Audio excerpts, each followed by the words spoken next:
How's it going, guys? Randall aka Shizukatz here on the Tressa's Collectibles channel to bring you our Nikke deck overview.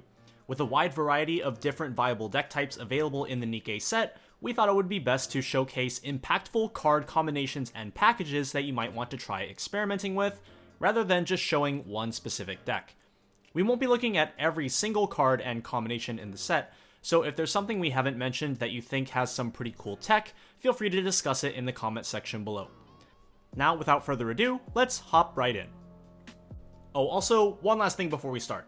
Certain cards in the set are widely considered to be generically very strong and can go in a wide variety of decks. Some of those cards include the Trial Deck Scarlet, Double R Tia, and Maiden. Since these cards do not directly contribute to any specific synergies, we won't be discussing them in this video, but yeah, just know that those cards are all very strong, and you can't really go wrong with adding them to just about any Nikke deck. First up is Modernia, my personal candidate for the best combo of the set.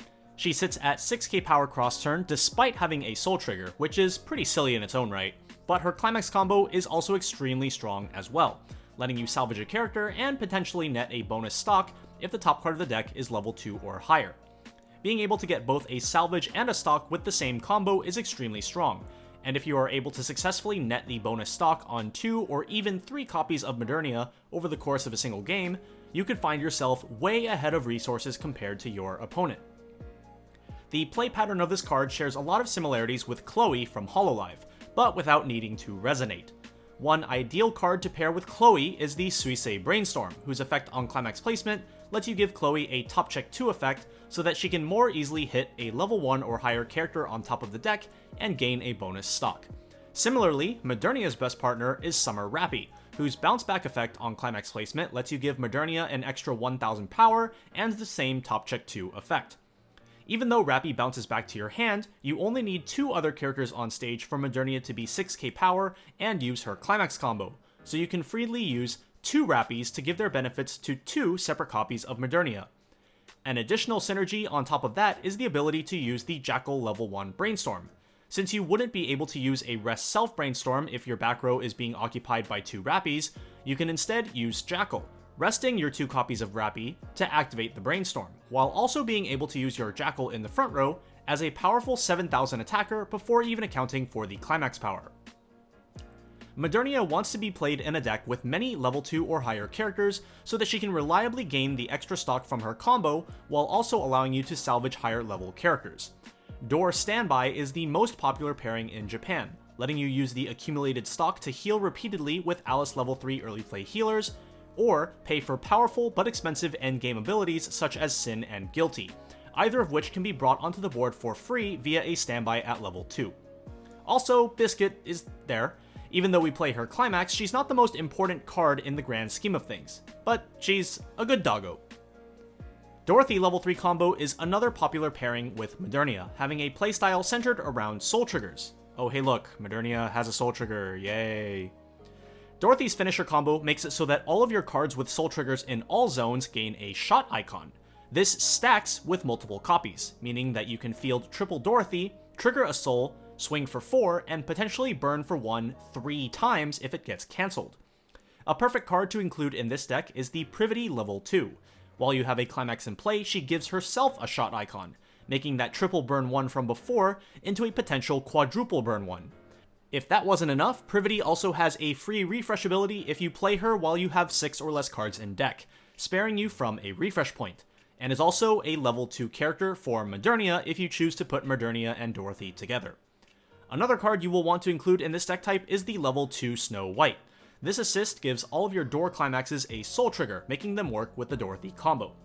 You can also choose to include the level 3 Red Hood in your list, since Snow White allows you to bring her into play at level 2, adding some extra oomph to your mid to late game damage output. Despite Modernia's clear synergy with Dorothy, she is not the only advantage combo that sees play alongside her. Scarlet Dorothy is another popular pairing, letting you constantly slam climax turn after turn and repeatedly gain advantage with Scarlet's climax combo throughout the mid-game.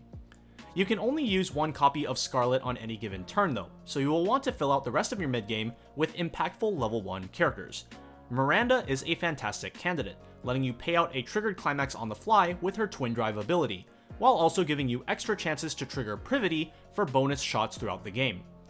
In games where you don't have triple Dorothy as your finishing line, you could even use Miranda as your third attacking lane. If she triggers 2 soul triggers with her 2 trigger checks, you get twice as many shot procs as normal, which could prove to be the push that you need to end out the game. Oh, and nothing is stopping you from running Modernia in this deck too, by the way, even though you're not running her climax. Standby Gura players were running Kali without the combo after all. Now, as long as we're talking about shots, we of course have to talk about what was probably the most hyped up deck during Nikke's reveal season, Bunnies. Blanc and Noir have some of the strongest endgame potential in the set, thanks to the synergy between the level 3 and level 2 Noirs. First off, the level 2 Assist Noir makes it so that all of your climaxes gain a shot icon as long as you have a gold bar climax in the climax area. With multiple copies of this level 2 on stage, this effect will stack in a way similar to the Dorothy level 3. However, the level 3 Noir is what takes this to an entirely different level, giving all of your instances of shot +1 damage while buffing all of your characters by +1 soul with her on-play ability. With 2 of each Noir on stage, you could have double shot, with each shot dealing 3 damage. Noir combo also gives all of your characters a top check 2 effect, letting you dig through your own deck to trigger climaxes and give them multiple shot triggers. The biggest weakness of this endgame is that it gets significantly weaker if you do not have all of the necessary pieces, so this is something that you will need to take into consideration as you play your games, as well as in your deck building process. The gold bar climax for the Noir level 3 also goes with the Blanc level 1, which means you natively have one advantage combo, leaving your other climax slot open for one of many different options. 8 gold bar with Rappy lets you output constant aggression by slamming gold bar turn after turn, and also incentivizes fielding your 2-1 Noir as early as possible, so you can start putting pressure with extra shots as early as possible. You also gain access to additional gold bar synergies in the form of Dala and Yan. Shot gold bar with Viper gives you more lethality potential in the endgame, since you can trigger a shot and give it 2 extra shots for a grand total of 3, so if the opponent cancels that attack, they have 3/3/3 coming straight for their face. Standby gold bar is another popular brew, using standby to bring out expensive late game cards and make it much easier to assemble your final board. You can also use a triggered standby to bring out a third 2-1 Noir on the final turn, letting you have triple shot on any climaxes you trigger on the second or third attacks. In this case, you would want to standby over the Blanc level 3, since she only needs to be on stage when your climax is played. Okay, we've talked about 2 decks with fake shots, so let's talk about a deck with real shots. The level 3 Rappy combo doesn't do too much by herself, but if you add in her counter's squad mates, Honest and Neon, you have some pretty big firepower on your hands. Rappy gives both the Honest and Neon on-cancel restand for a total of 5 potential attacks, and in the case of Neon, this even gives her another chance to use her on-attack ability to deal additional burn damage. Similar to the Modernia combo, Summer Rapi makes a great pairing with Neon, letting you choose which card from the top 2 you will mill with the effect to try to get an optimal amount of burn damage. And since the ability gifted by Summer Rapi lasts for the entire turn, when you restand your Neon, you will get to use that ability again as well. Speaking of Neon, her level 0 is a pretty neat card as well, shuffling herself into the deck while grabbing a card from the deck as a hand fix. Then, if you trigger her while you have a shot climax in play, she gains a shot icon, increasing your overall damage spread if the opponent cancels that attack.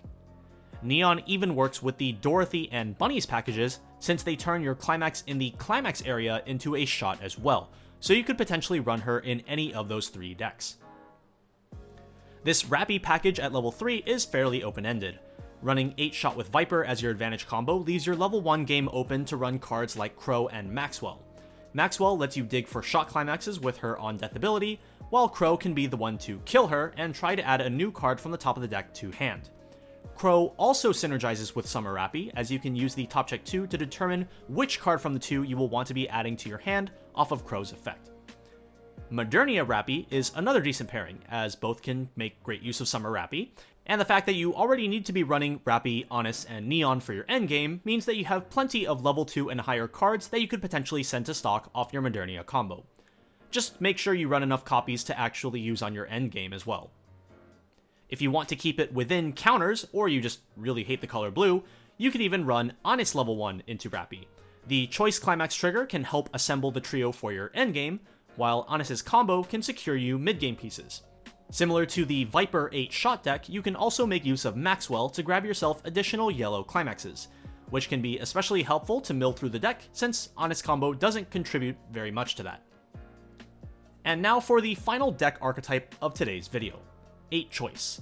Honest Combo into either the Trial Deck Rappy level 3 or the Tia Naga early play duo can put in a good bit of work. Trial Deck Rappy is a fairly straightforward combo, but the Tia Naga deck has some interesting traits compared to many of the other builds in Nikke. In particular, it doesn't really care that much about deck speed. You're perfectly fine with hitting level 2 first deck, since you can use Naga's Climax combo to shuffle climaxes into a minuscule deck for some guaranteed cancels, while Tia holds down the board with her great performance. Helm will be one of your greatest assets in this deck, with the ability to swap freely between choice climaxes and refund a stock if you play her into a full board. If you can continuously use your Tia and Naga combos turn after turn throughout the mid game, you will constantly have climaxes in your deck to stay safe, and you can even back it up with defensive counters such as Marianne's Trial Deck Rest counter or Mast's anti-damage counter. This is definitely not an exhaustive list of all of the decks that you can try out in Nikke, so once again, feel free to let us know down in the comments if you think you've come up with something spicy. We have 3 games coming up next in our gameplay block, and each game will be using brand new climax combos, so you will be able to see a wide variety of what Nikke has to offer. Until then, this has been Randall, aka Shizukatz, on the Tressa Collectibles channel, and I'll see you guys in the next one. Bye!